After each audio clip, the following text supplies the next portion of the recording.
ગયા વિડીયોમાં મેં જે વાત કરી હતી કે કોઈ પણ પ્રોપર્ટીમાં ઇન્વેસ્ટ કરતા પહેલાં રિસર્ચ કરો, એનો પ્રત્યક્ષ ઉદાહરણ આજે જ થયું.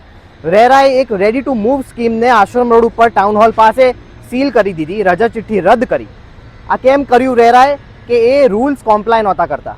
સાથે રેરાએ એ પણ કહ્યું કે આ સ્કીમનું જે પણ ડિજિટલ માર્કેટિંગ કરી રહ્યા હોય એ બધા તાત્કાલિક બંધ કરી દે, અધરવાઇઝ આને ગેરકાયદેસર ગણવામાં આવશે અને કાર્યવાહી કરવામાં આવશે. તો વાત એ રહી કે જે લોકોએ આમાં ફ્લેટ લઈ લીધા છે તેમનું શું? જે લોકોએ સારા સારા સેમ્પલ હાઉસ બતાવવાવાળા વિડીયોઝ જોઈને આમાં ઇન્વેસ્ટમેન્ટ કર્યું એ લોકોનું શું? જે લોકોએ ડિજિટલ માર્કેટિંગના માધ્યમથી આ ઇન્વેસ્ટમેન્ટ કરવા માટે અટ્રેક્ટ થયા એ લોકોનું શું? એટલે જાણકારી મેળવો.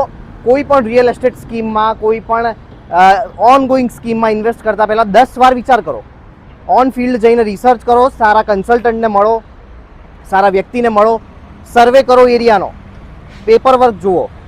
20 તારીખે સ્કીમમાં ઇન્વેસ્ટમેન્ટ કરવાના હો એના બદલે 30 તારીખે કરો. 10 દિવસ સરખું રિસર્ચ કરો. નકર થશે શું? જો આવું થશે તો કોઈ જે ડિજિટલ માર્કેટિંગ કરતા હોય, આરજે કરતા હોય છે, ઘણા બધા ડિજિટલ માર્કેટિંગ એક્સપર્ટ કરતા હોય છે, પણ એ લોકો સિવિલ એન્જિનિયર નથી, એ લોકોને પેપર વર્કની સમજ નથી. એટલે કોઈ વ્યક્તિને મળો, સરખું જુઓ, વિચાર કરો અને પછી ઇન્વેસ્ટમેન્ટ કરો. અધરવાઇઝ શું થશે કે પછી તમારે વકીલોની ફી ભરવી પડે, પછી તમારે અહીંયાથી ધક્કા ખાવા પડે. એવા દિવસો ના આવે. એના માટે સમજદારીનો ઉપયોગ કરો. સરકાર તમને જગાવવા માટે ઘણા પ્રયત્નો કરી રહી છે, પણ એ ક્યાં સુધી કરશે અને એની પણ એક લિમિટ છે.